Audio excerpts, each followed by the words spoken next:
오늘 주신 말씀은 부활에 대한 말씀인데 이 말씀이 여러분들에게 적용되셔서 이번 한 주뿐만 아니라 여러분의 생애가 부활을 누리고 사시기를 주의 이름으로 축복드립니다. 아멘. 여러분 부활이 뭐죠?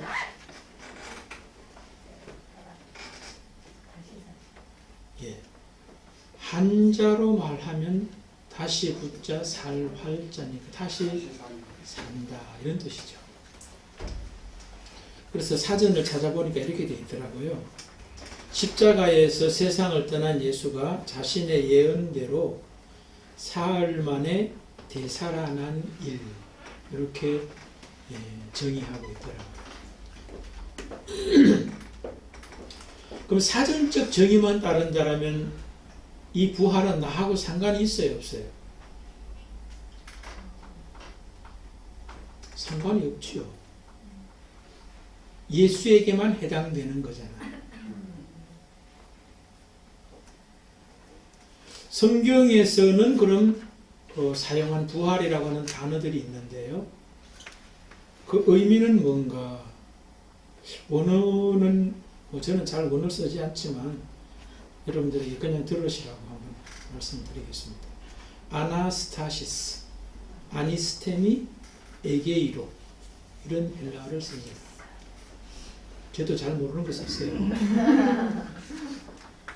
그 의미는 일어서다, 깨우다 이런 의미예요.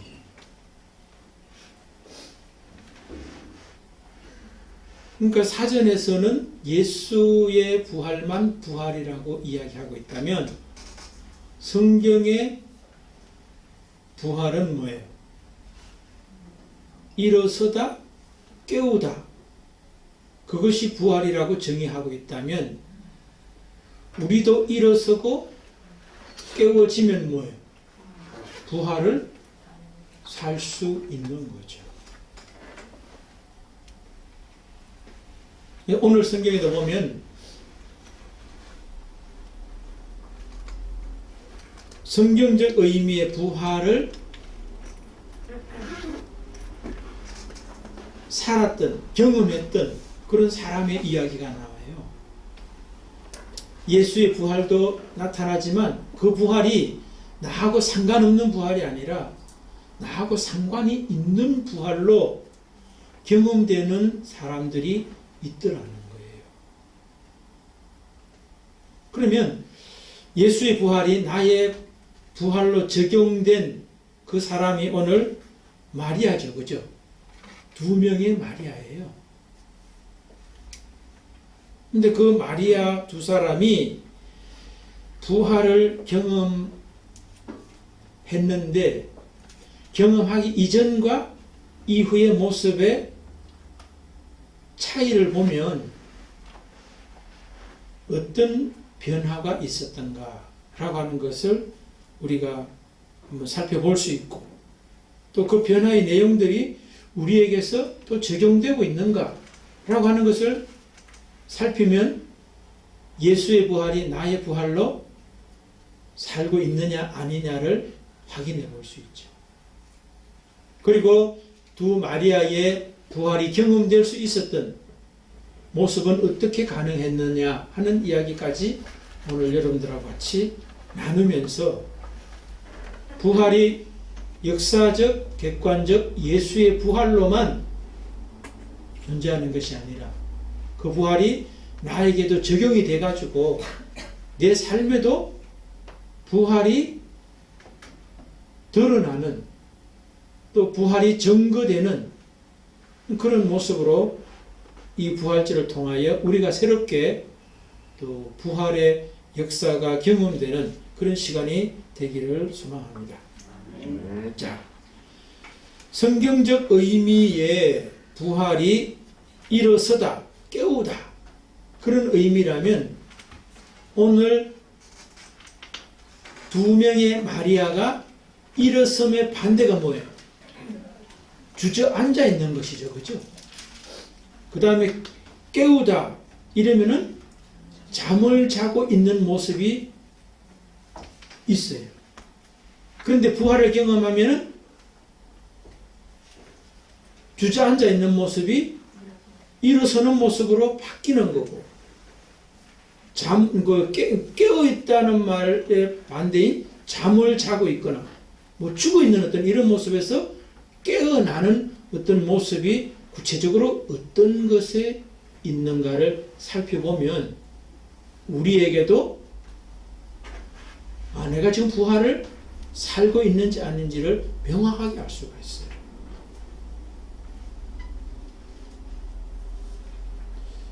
두 명의 마리아가 주저앉아 있는 것, 자고 있는 모습, 죽어 있는 모습이 어떤 모습이 오늘 나타나고 있는가요? 오늘 성경에 보면요. 본문의 내용은 설명 안 해도 우리가 다 아시겠죠, 그죠? 예.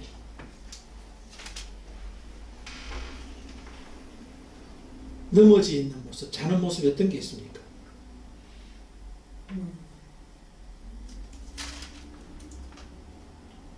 역사적, 객관적 예수의 부활은 이미 존재했는데도 불구하고 그들에게는 지금 적용이 안 되어 있던 모습이 뭐냐는 거예요.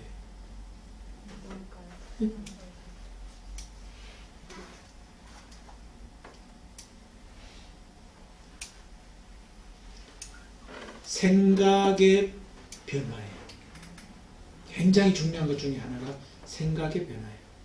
무슨 말이냐 하면은 자기의 생각과 판단에 사로잡혀 살아가고 있는 사람은 부활과 상관이 없던 사람이다. 이렇게 되는 거예요.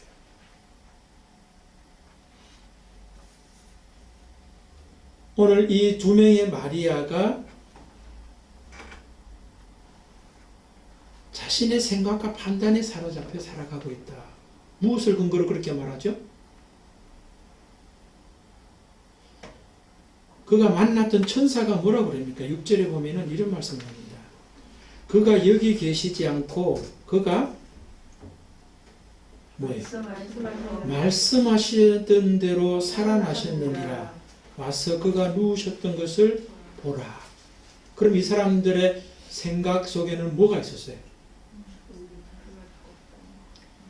자신의 생각과 판단에 근거해서 이 사람은 살아가고 있어요. 그런데 천사가 너의 생각과 판단대로 살지 말고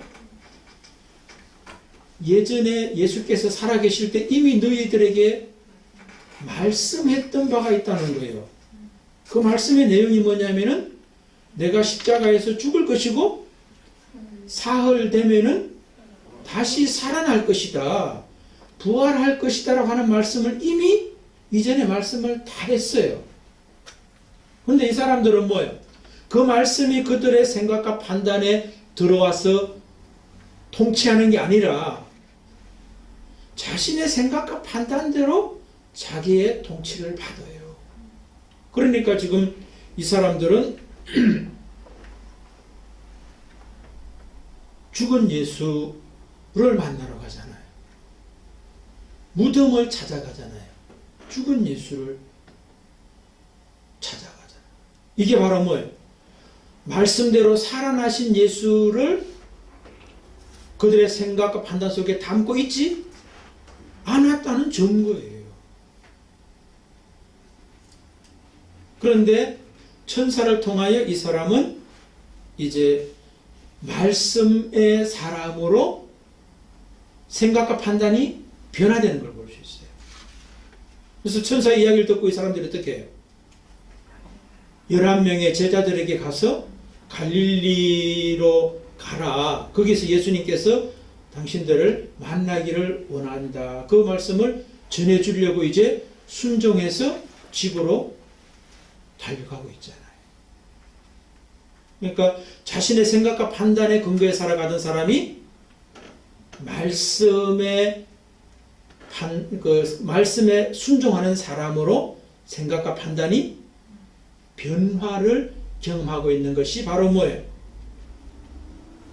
주저앉아 있던 것, 자고 있던 것에서 일어남과 깨어남의 변화의 첫 번째라는 거예요.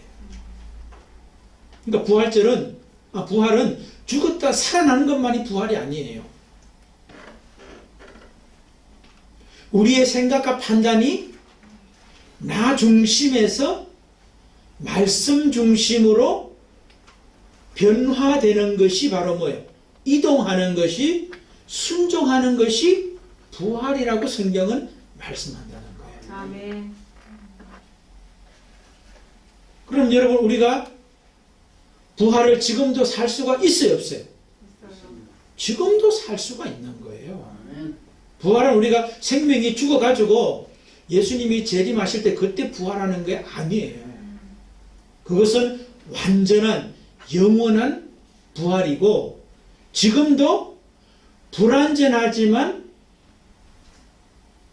일시적이지만 부활을 살 수가 있다는 거예요. 아멘. 그러니까 여러분, 오늘을 기해서 여러분들에게 부활이 적용되시기를 주의 이름으로 축복을 드립니다. 아멘. 적용이 안 되면 우리는 불행한 삶을 살아요. 우리가 그 한 예를 들면, 우리 누가복음 5장에 보면 베드로와 안드레 그리고 주변의 사람들이 이제 밤새도록 고기를 잡았는데 한 마리도 못 잡고, 고기 잡다가 찢어진 그물을 손질하는 어떤 그런 모습이 나타납니다. 그것을 이제 밤새 예수께서 지켜보셨던 것 같아요. 그리고 그들에게 말씀하십니다. 깊은 데로 가서 그물을 내려라. 그렇게 이야기합니다. 근데 베드로가 하는 말이 뭐죠? 우리가 밤새 고기를 잡았지만 한 마리도 못 잡았습니다.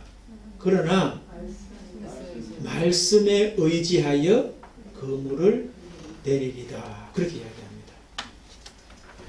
만약에 베드로가 수십 년 동안 어부로서 전문가예요. 자기의 생각과 판단에 근거해서 밤새도록 고기를 잡았는데 한 마리도 못 잡은 자기의 경험을 기초하고 의지한다면, 신뢰한다면 그의 현재는 빈 그물일 뿐만 아니라 찢어진 그물로 그의 생을 살게 되는 거예요. 그게 바로 불행이라는 거예요. 그게 바로 부활이 경험되지 않는 나의 실상이라는 거예요. 그러나 말씀에 의지해서 그물을 내렸을 때 그는 자기의 배를 가득 채울 수 있을 뿐만 아니라 옆에 있는 야고보와 요한의 배까지도 가득 채울 수 있는 고기가 잡혔다고 성경은 정언해요. 아멘. 우리가 부활이 예수의 부활로만 끝나는 것이 아니라 그 부활이 나의 부활로 적용이 되어야 될 이유가 뭐예요? 그래야만 우리가 뭐예요? 불행이 아니라 행복한 삶을 살 수 있기 때문에 그래요. 다시 한번 축복합니다. 여러분의 생각과 판단이 여러분의 중심이 아니라 하나님의 말씀 중심으로 바뀌셔서 베드로와 안드레, 야고보와 요한의 그 풍성한 기쁨이 여러분의 것이 되기를 축복합니다. 아멘. 두 번째, 이 마리아 두 사람의 모습에서 주저앉아 있는 모습, 자고 있는 모습이 어떤 모습이 있다고 볼 수 있습니까?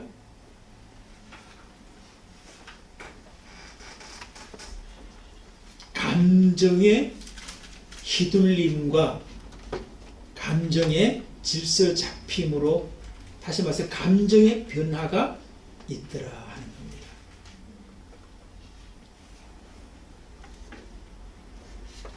부활을 경험하기 전과 후의 차이가 감정의 변화가 있어요. 제일 처음에는 어떤 모습으로 나타납니까? 무서워하는 모습. 두려움이 그들의 감정을 지배하고 있는 주도적인 감정이에요. 그러니까 천사의 이야기에서도 나오죠. 그죠? 천사가 여자들에게 말하여 이르되 너희는 무서워하지 말라. 그러니까 마음의 감정이 무서움으로 가득 차 있었다. 이걸 볼 수 있습니다. 그 다음에 또 있습니다. 10절에도 보면 이렇게 되어 있어요. 이에 예수께서 이르시되 무서워하지 말라. 여자들의 마음속에는 무서움, 두려움으로 가득 차 있는 감정의 상태인 거예요. 그런데 부활을 경험하면서 이들이 바뀌어요. 어떻게 바뀝니까? 8절. 그 여자들이 무서움과 큰 기쁨으로 빨리 무덤을 떠나 제자들에게 알리려고 다름질할세. 천사를 만나고 나서, 천사의 소식을 듣고 나서 이들이 기쁨도 그냥 기쁨이 아니라 큰 기쁨으로 그들의 감정이 변화되는 걸 볼 수가 있어요. 그 다음에 9절에도 보면은 예수께서 그들을 만나 이르시되 평안하냐 하시니, 예수께서 그들에게 평안을 선물하고 있는 것을 볼 수가 있어요. 여러분, 부활을 경험한 자와 경험하지 않은 자의 차이는 감정의 변화도 있더라는 거예요. 부활을 누리지 못하는 사람은 염려, 걱정, 두려움, 무서움으로 감정이 요동치고 있는 모습을 보게 된다 하는 거죠. 그러나 부활을 우리가 누리게 되면은 큰 기쁨으로, 또 주께서 주시는 평안함으로 감정의 안정감을 얻어요. 물론 잠시는 흔들릴 수 있겠죠. 그러나 빨리 감정의 안정감을 찾는 거예요. 기쁨으로 오히려 요동치고 있고 평안으로 가득 차는 모습이 부활을 경험한 자가 누리는 축복이다. 그렇게 볼 수 있습니다. 그 다음에 또 어떤 게 있을까요? 부활을 경험하기 이전과 이후의 모습.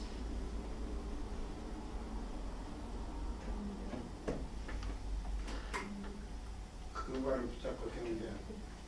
그렇죠? 저는 이 말을 이렇게 표현했습니다. 영성이 변하는 거예요. 다른 말로 하면 믿음의 대상이 죽은 예수를 찾던 사람이 예수도 죽는다라고 하는 그 믿음의 대상에 대한 이해가 바뀌어요. 천사들을 통하여 또 예수님께서 직접 부활의 실제로 자기들에게 찾아옴을 경험함으로 말미암아 9절에 여자들이 나아가 그 발을 붙잡고 경배하니 예배자가 됐다는 것입니다. 근데 이 예배자는 이전에 알고 있던 예수로서가 아니라 뭐예요? 부활하신 예수로서의 예배예요. 예수가 예전에 살아계실 때도 주님 주님 하며 따라다녔죠. 그죠? 그런데 부활하신 예수는 이전에 알고 있던 주님이 아니에요. 이전에 알고 있던 주님은 소위 말해서 소문자로 주님이에요. 여러 주님 중에 하나로서의 주님이었는데 지금은 뭐예요? 절대적인 주님으로 바뀐 거지. 죽었던 자가 살아나는 자로서의 주님인 거예요.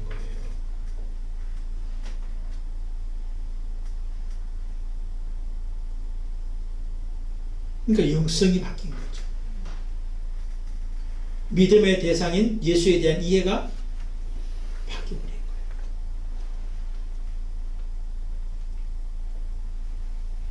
또 뭐가 있을까요?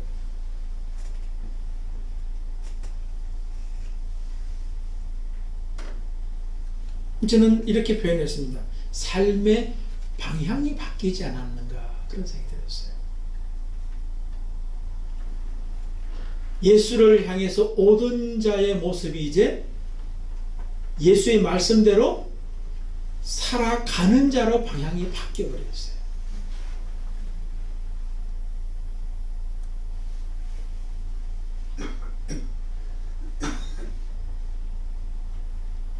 제자들이 가서 갈릴리에서 만나자라고 하는 그 말씀을 전하라고 했을 때 예수에게 오던 그 발걸음이 이제 정언하는 자로 바뀌어지는 그런 모습을 우리가 볼 수 있다. 이렇게 말씀드릴 수가 있습니다. 자, 그러면 이 네 가지를 다 묶으면 뭐겠어요? 부활, 일어서다, 깨어나다.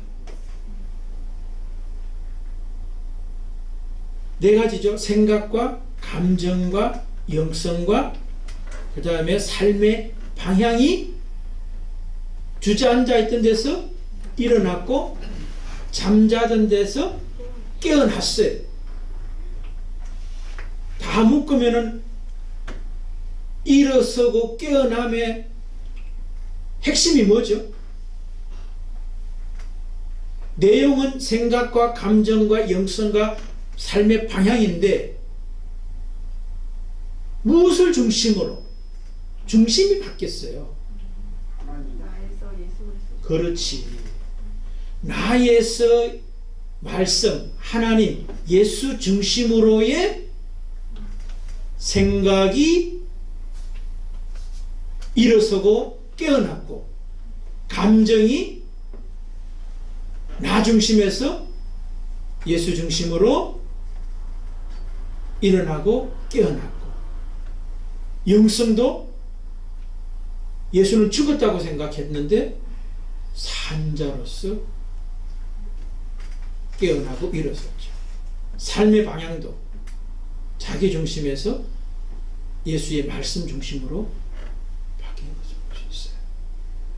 그럼 한마디로 딱 묶으면 결국은 부활은 뭐냐? 깨어남과 일어섬인데 그 중심에 말씀, 예수가 바르게 세워지면 뭐예요? 그것이 내 삶에 적용되어지면 그게 부활을 경험하고 사는 자다.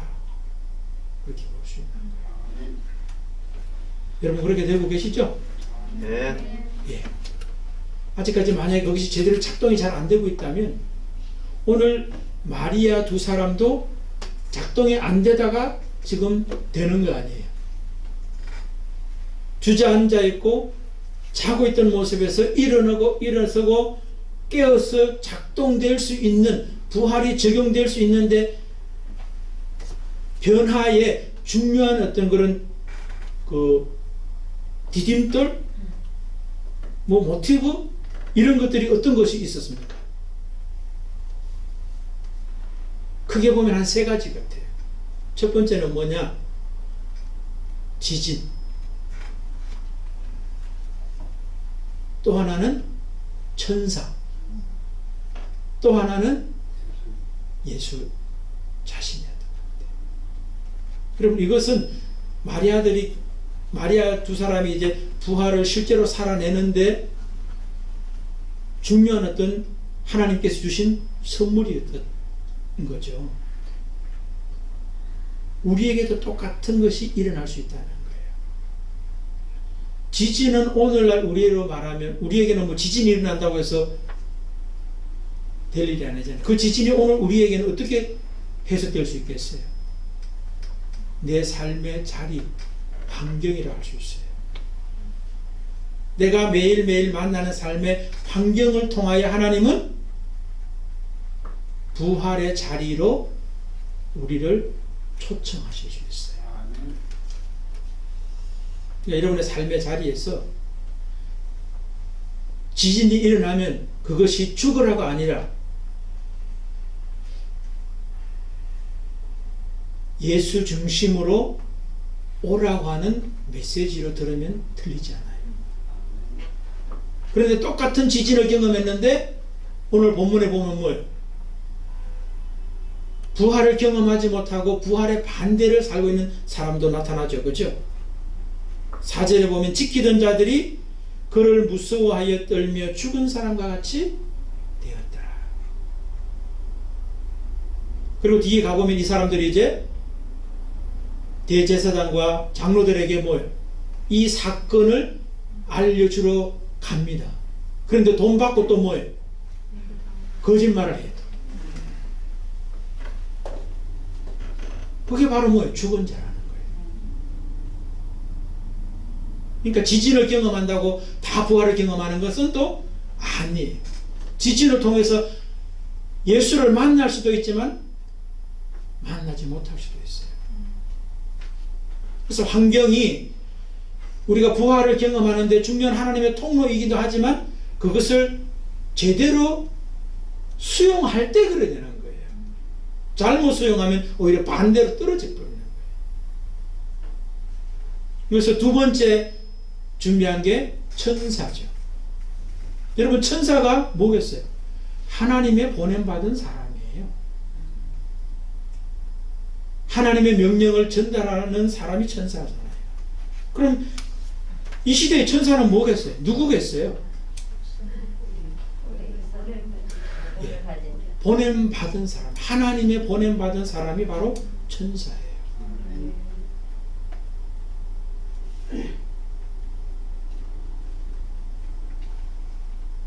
그 얘가 목사일 수 있어요. 목사를 통하여 여러분에게 부활의 예수를 증언하는 통로로 하나님이 사용하실 수 있죠. 그럼 목사만 그러냐? 여러분도 그렇게 될 수가 있어요. 어떨 때 하나님의 보냄받은 자로서 하나님의 말씀을 증언하고 있을 때, 하나님의 말씀을 증언하고 있는 사람, 그 사람이 바로 천사일 수 있어요. 그래서 여러분들 천사를 만나시기를 바랍니다. 뒷담화 하는 사람 만나면 안 돼요. 아시겠어요? 하나님의 말씀을 하는 사람을 만나세요. 그러면 여러분들이 부활을 경험해요. 수현 집사, 하나님의 말씀 전하는 사람을 만나세요. 그렇지 않으면 불행해요. 천사의 말을 들으세요. 그럼 여러분이 살아나요. 그 다음에 예수 자신이에요. 오늘날 예수 자신은 어떤 모습으로 나타나겠어요? 여러 가지 있을 수 있겠습니다만 저는 성령의 깨달음이라고 믿습니다. 예수는 승천하실 때 또 다른 보혜사를 보낸다고 그랬거든요. 그 말은 예수 자신도 보혜사였다는 거예요. 그런데 또 다른 보혜사를 보내겠다. 그 보혜사 성령이시잖아요. 그러니까 성령은 예수님과 동일한 분이에요. 하나님이십니다. 우리는 또 삼위일체 하나님을 믿고 있잖아요. 성부 하나님과 성자 예수와 성신 성령님을 믿고 있거든요. 동일한 분이라고 믿거든요. 그러니까 우리 안에서 성령께서 주시는 깨달음이 바로 예수께서 우리에게 실제적으로 나타나시는 모습이라는 거예요. 저 같은 경우도 말씀을 이래 읽고 묵상하다 보면은 전혀 생각하지도 못했던, 듣지도 못했던 깨달음이 올 때가 있어요. 그러면은 깜짝 놀라면서 아, 이거였구나 라고 하는 희열이 느껴질 때가 있어요. 그게 바로 성령의 역사예요. 예수께서 직접 찾아오셔서 내게 말씀하시는 거라는 거죠. 근데 그 예수를 만나면 바로 뭐예요? 부활의 누림이 내 속에 있게 돼요. 그래서 특별히 2021년 우리 부활절을 맞이하면서 특별히 마리아 두 사람의 부활절은 한마디로 말하면 뭐겠어요? 다 설명드렸잖아요. 설명을 드렸고 이걸 딱 한 문장으로 만들면 뭐가 되겠어요? 마리아의 부활절이 오늘 제목이잖아요. 마리아의 부활절은 제가 예, 예수 중심으로의 존재와 삶의 변화다. 아멘. 예수 중심으로서의 존재와 삶의 변화가 마리아 두 사람이 경험한 부활절이에요. 이해되시죠? 그죠? 네. 예. 부활절은 오늘도 누릴 수 있어요. 여러분들도 예수 중심으로 존재와 삶이 일어서시고 깨어나서 부활이 주는 그 놀라운 축복을 누리고 전하는 정인들이 되시기를 주 이름으로 축복을 드립니다. 아멘. 우리 성찬 예식 바로 이어서 진행하겠습니다.